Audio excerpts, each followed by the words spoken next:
and say thank you so much for coming on. We really appreciate you coming and talking to us. So thank you so much. We thought it would be good to invite you because, of course, we have talked about Jonas before on the podcast. We're fans of the character and fans of you. So, yeah, welcome. And I guess I would just jump in and start asking you some questions. Yeah, Uh, why not? to start off, were you a fan of science fiction before you auditioned for SG-1? Absolutely. Obviously, I grew up in the days when Star Wars first came out in the theaters, and my mom, it took me and my sister to go see it in the movie theaters, and I remember, that level of sophistication when it came to the special effects was relatively unknown outside of 2001: Space Odyssey, which wasn't really an action movie per se. It was more of a thriller. But that was the kind of the first time they were really using the advanced possibilities of techniques to create the reality of those kind of space operas. And so I was always a fan of sci-fi from that point forward. In fact, even the original Stargate movie, when it came out, I think it was like 93, 94, somewhere around there. But I was a huge fan of the film when it came out. I mean, I just thought it was one of the best sci-fi movies that's ever been made. And because I was also interested in kind of the mythology that it was based on as well, this sort of ancient aliens kind of thing. I was into that even back in the 90s. And so fast forward, when the series opportunity came up, I hadn't seen anything from the TV series, but I knew the TV series was a big success, because I saw posters for it and billboards and all kinds of other stuff over the years. But I didn't have Showtime, and I also didn't watch a lot of TV, especially back then. Now I do, and now I watch a lot more. But when the opportunity came up, I just was like, wow, I mean, this is like the original movie. The series has to be good. So I was really excited. And once I got on the show, when I got cast, I went back and watched every single episode from the first 5 seasons, just Oh, so I wow. could understand the Wow. world that I was in. Yeah.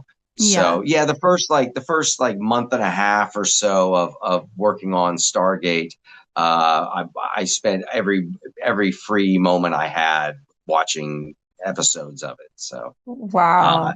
that's when I really realized what I was involved in. That, and when I saw the sets and all of that, I understood that, like, this is like, you know, a very well financed, well produced TV show. And as far as sci-fi shows go, I was most excited about it because even though I do love the space opera, everything's all in outer space and the spaceships and all that stuff is really cool. But what I really loved about Stargate is that it takes place in present time, and it's this advanced technology that you believe could really exist. And then there's also this kind of stuff that you find in archaeology and in hieroglyphics and in interpretations of hieroglyphics and all this stuff that points to, wow, that could be true. They call the the Yeah. Yeah. the, the pyramids stargates. Like, what is Yeah. this? What were they? Or so there's some really cool stuff to it that I think crosses over into a far more believable science fiction reality than other movies and shows. Exactly. And I mean, you kind of already talked a little bit about this, but so obviously you knew of Stargate. You seem to be a fan of Stargate, especially the movie before you got the role as Jonas. Um, what was that audition process like? Was there a bunch of other people auditioning? Did they call, what was that like to get on the show? And then once you Uh, finally did get on the show, how was that to then join the main cast? Yeah, I just, it was one of those situations where it was kind of like the right place and the right time. I was at MGM, their offices, auditioning for something totally different, not even Stargate. Oh, okay. And the casting directors for Stargate, I had auditioned for them over the many years that I have been an actor. And they had just gotten the breakdown for the new character in Stargate the day before they ran into me. And we just had a conversation, and they mentioned that they had this new character, and I'm right in the age bracket and all of that stuff. And I just sent up my reel of all my different, performances I'd done up to that point, up to Canada, to the executive producers, and to Richard Dean Anderson and all that. And they approved me to be in that one episode of season 5. So I didn't actually audition for it, but the episode season 5 was the audition, really, because if things didn't go well in that episode, like if I didn't mesh well with the cast, if my performance wasn't that great, if whatever the possibility was, that loomed over that episode for me was very stressful, because I understood that I was not signed on for season 6 yet, but that if things went well with episode, with the episode in season 5, that the character would be brought on to replace Michael Shank's character, which he portrayed so well. And so I was, and I had to wear that outfit, and my hair was done the way that it was done. And, so it was like the outfit I was wearing, it was like wearing a corset. It was like really, really tight. It was really stiff. I was really held super upright. So it wasn't comfortable. So I didn't feel relaxed as the character, Yeah. And I couldn't even bend over, it was hilarious. But it was like being in a body cast. But fortunately, I meshed well with the cast. Everything went well, and they brought me on for season 6.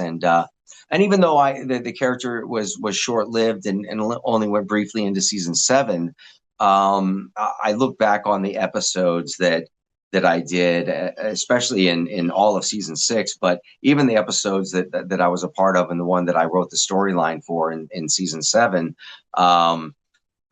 they're just such memorable episodes. And season 6 is a very memorable kind of stand on its own season too, which I kind of like in a way. It's sort of like, oh yeah, the season that Jonas, when Jonas existed, I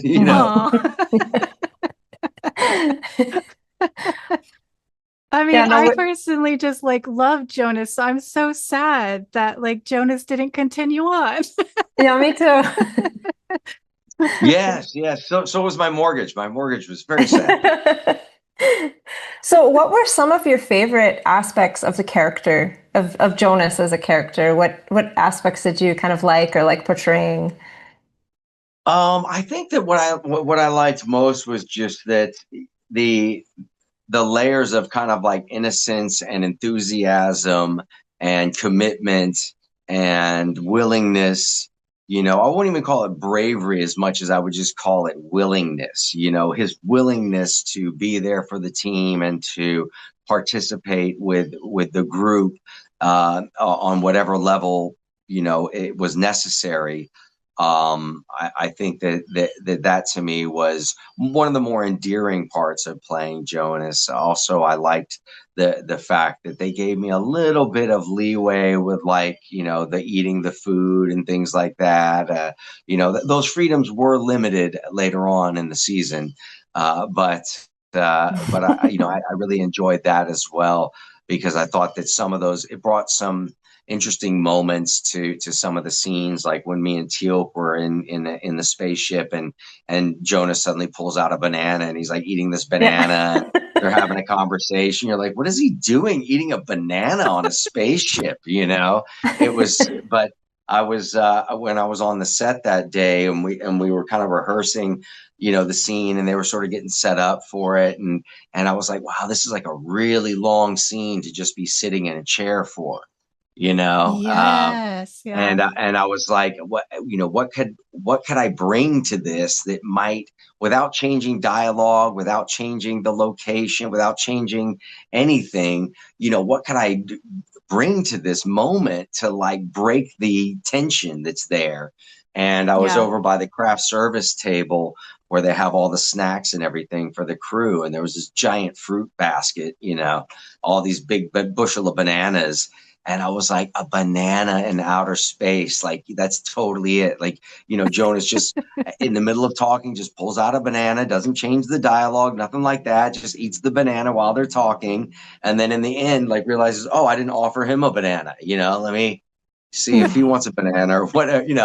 And then so it was all just behavior and reactions, and then the introduction of the prop to the scene, Yeah. and nothing else changes. But to me, and to a lot of people who watch that episode, because I guarantee you, almost every single convention I've ever done, when we get to the Q&A, almost every single one, somebody asks, how did the banana end up in the scene with Teal? So just unfortunately, our director that week just he approved it. I asked him about it. Can I have this banana in outer space and whatnot?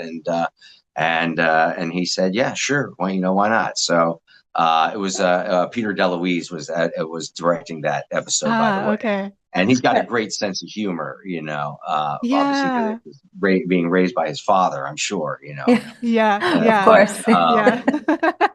But yeah, so that, that it was things like that like made it, creatively fun, because the show, you were asking, like, how did I gel with everybody? I gelled great with everyone, the crew, everybody like that. And because I've been in the industry for so long, and I've worked on, on series in the past, I understand the dynamics of working on a series, and that in a lot of ways, things, what is scripted is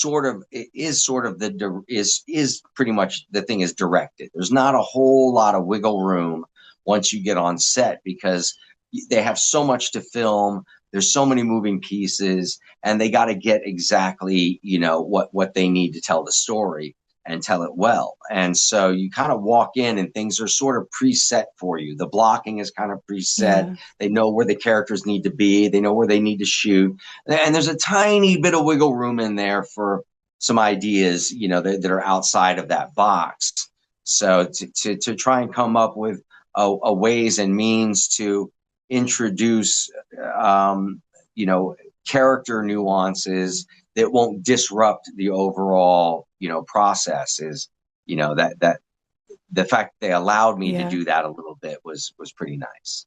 Yeah. And I remember reading about that too, how I can't remember what it was in, but it was mentioning how you would eat in like a lot of your scenes. And so it's funny because my 15-year-old daughter has started watching Stargate, and I was telling her that I was going to be interviewing you, and I was just like, "What is there anything you want me to ask?" She's like, "Ask him why he's always eating food."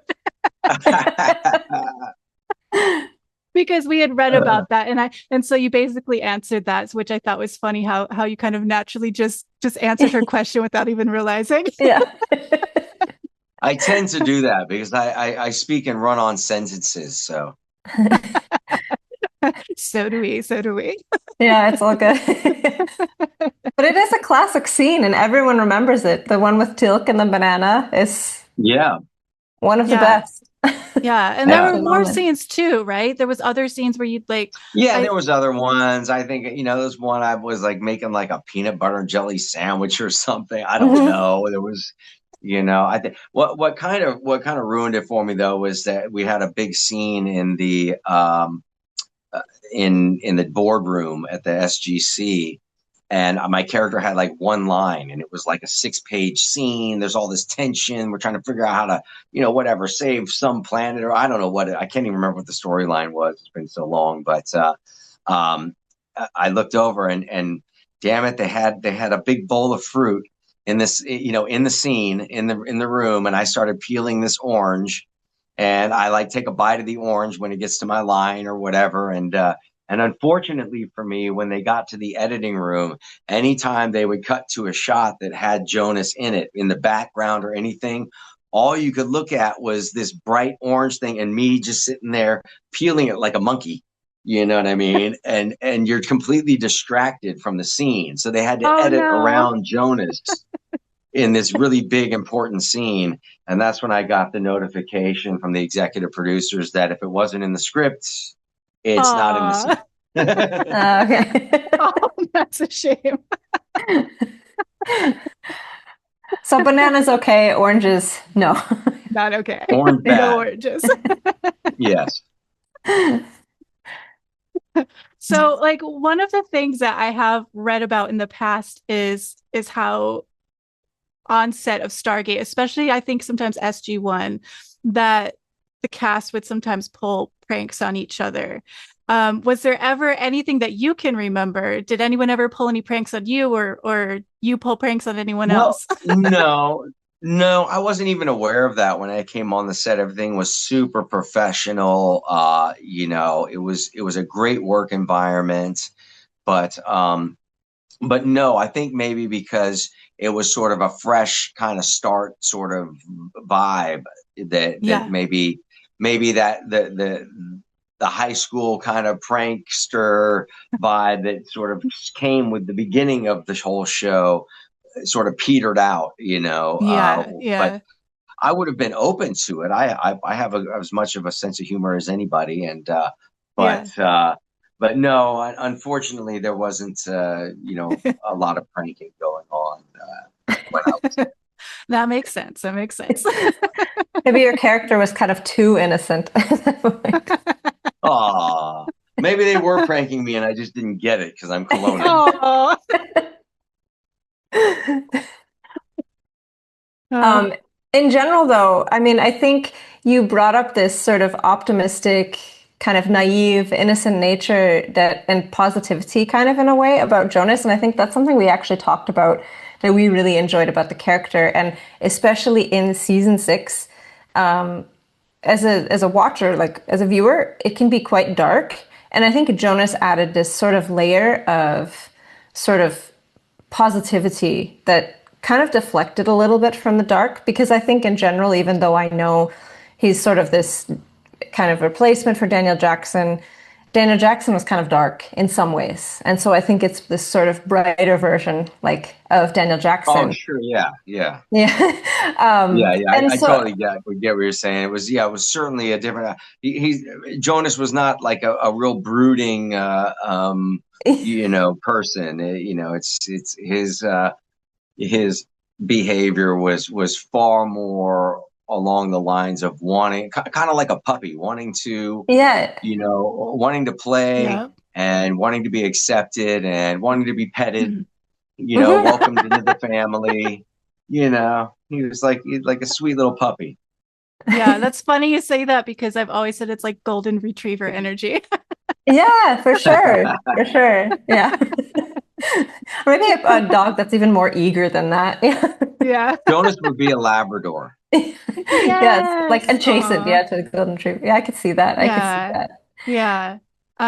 But something that I've always thought about Jonas and then you think of Daniel is I feel like both characters complement each other so well, actually, that I really wish that I feel like there was a place for Jonas to still be there.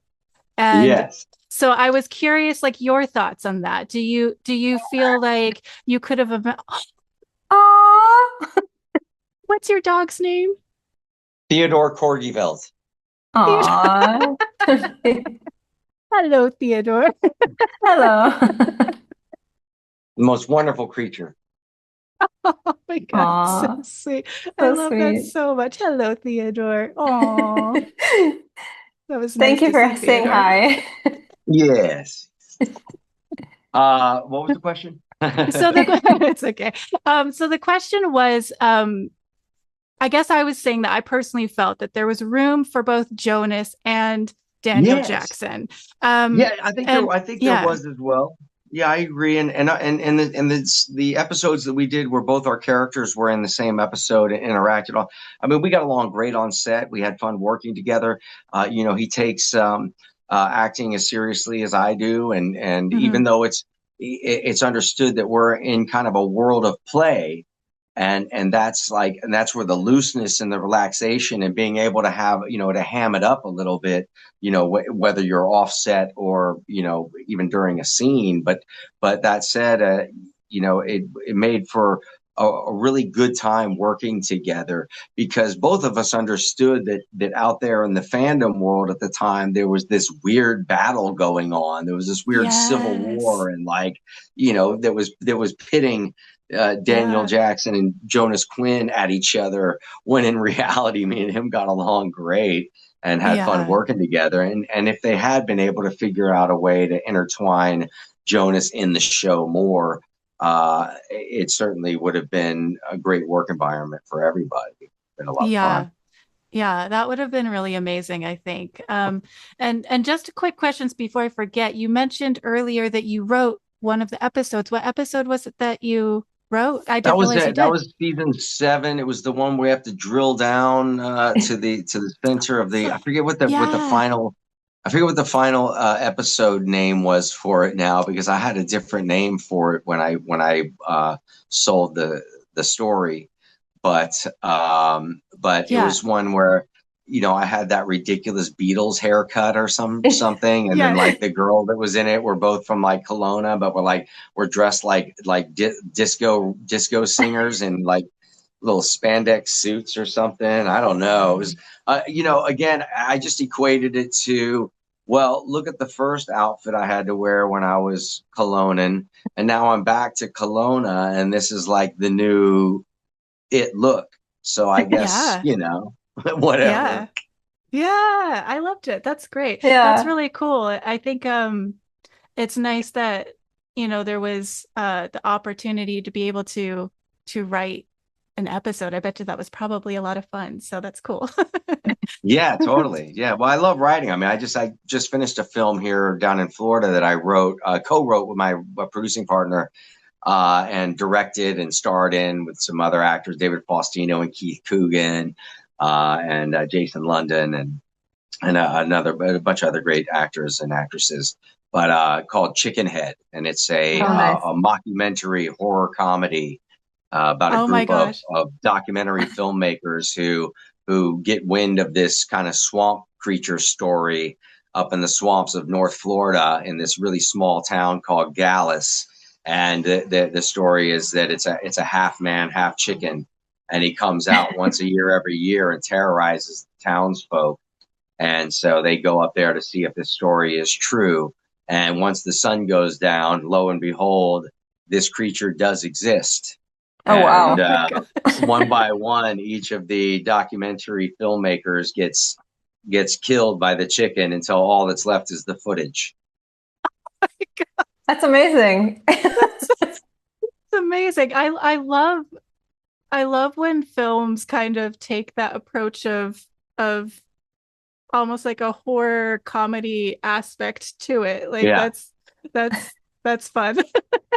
Yeah, it's kind of like The Office meets Blair Witch, but with a half man, half chicken chasing you. That's a good description. That's totally normal. Yes. That's amazing. I love that. Is that a feature film or was it a short? No, it's a feature film. Yeah, cool. I'm going, after I wrap this up, I got to give my wife a big hug and kiss, and then I got to head over to the editing studio and get back to work on it. It's nice. It's actually because we shot it. Since it's a so-called found footage film, the only camera angles that can exist in the world that we're filming have to be cameras that are established that characters are using. In the town, so the documentary team, they have their cinematographer, and then some of the characters use GoPros here and there, so they have a GoPro, they're filming with that. Then you have our cinematographer. Then the local townsfolk, they have like a Chickenhead Research Society, and they have a guy who's documenting and he's filming. And then you have security cameras or trail cameras that are set up at nighttime around the place where Chickenhead's been spotted and things like that. So, the editing process has literally been like editing a found footage film, because we had to just shoot the scenes You know what I mean? With these Yeah. angles, and we would just replace our cinematographer with like the camera angle that's with the documentary team. He would shoot that angle, and he'd capture everything outside of that. So he'd capture all the other characters, and then the guy with the fake camera would be in, and he'd be pretending to film from the other way. And then he'd flip over and take on that camera angle, and then we put our actor cinematographer in with his fake camera, and we shot everything that way. So it goes back Oh, and forth. So you wow. always feel like, oh wow, like this could actually be a found footage film. If it wasn't ridiculous and hilarious, you might be able to pull it off. That sounds very challenging, but very cool. Yeah, Yeah, yeah, that's yeah. The edit's been very challenging, yeah. but I'm good time. So that will be hopefully. I mean, if we can get it out this year, yeah, that'd be great. But I'd rather put it out like next summer, if possible. So we'll uh, see. so will it be going to any festivals first, or are you just going to be having it stream or be available to rent somewhere? I don't know just yet. We have a distribution agent attached to the Oh, project. okay. But we're all going to wait and just see what it looks like when it's all finished and all the bells and Yeah. whistles are on it, and we really see what we have. If we have something that's as special as we think we have, you know what I mean, or Yeah. was the budget so small and tight that we missed our mark by a little bit? I don't know. Right now, from the edit that I'm seeing, we're right on target, and Mhm. everything Good, looks good. great. So we just got to keep moving from there, and Yeah. uh, if it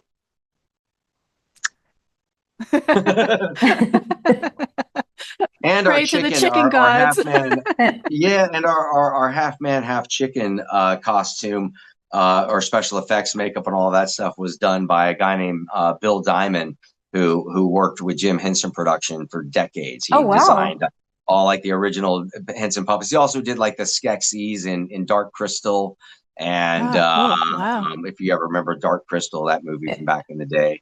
But Amazing. he's an incredible and talented. I won't call it a puppet because it's a cross between like it's because it's not prosthetics necessarily, but it is part of the person. The person is a half man, half chicken. I'm not going to tell you which parts are which, but it's pretty hilarious, and it's amazing. I mean, it's fantastic. So, out of Oh my curiosity, that gosh. costume, is it meant to be more kind of realistic, or is it supposed to look more kind of like Macabre. puppet-like? Macabre. Okay. No, yeah, just macabre and realistic, but macabre. Like Okay. Cool. Cool. overboard. You know what I mean? Yeah. Nice. Nice. Yeah. Very Oh cool. my gosh. I love that so much. I didn't realize like how much I actually really love like when it's like something that is so ridiculous and silly, but then it has drama or different things to it.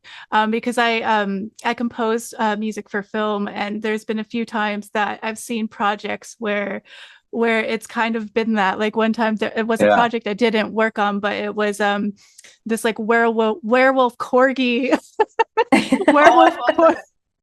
I keep joking about wanting to do a horror comedy called Killer Corgis. Nice. About a science lab that's been doing experiments on corgis, with this, but they all end up getting some kind of strain of some type of toxin that makes them crazed and psychotic, and they all escape and they go on a murder spree through a small town.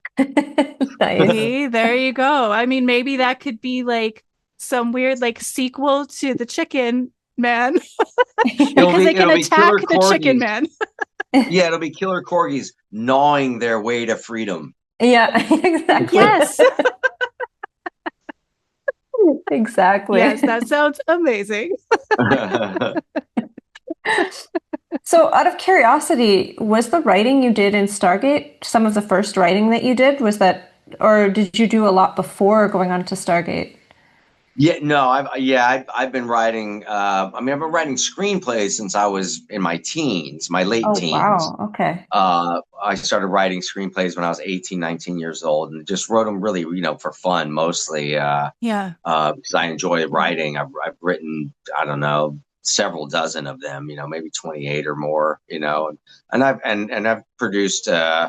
And I've written for other companies as well. The number of Lifetime movies and stuff like that, where it's just sort of I have to stay within their guidelines and whatnot. But overall, it's something that has always been very important to me, and I've always strived to get things off the ground.